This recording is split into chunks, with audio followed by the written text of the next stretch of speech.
Today I'm going to be doing another coding map problem, Map-1, called mapShare. The problem reads, modify and return the given map as follows. If the key A has a value, set the key B to have the same value. In all cases, remove the key C, leaving the rest of the map unchanged.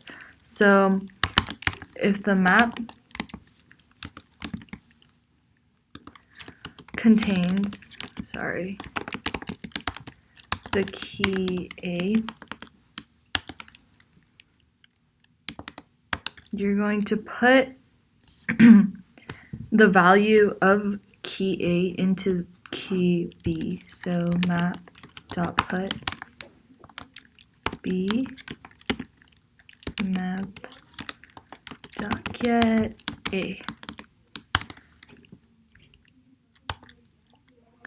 And if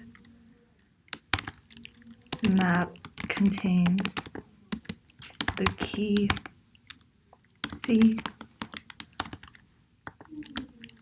remove that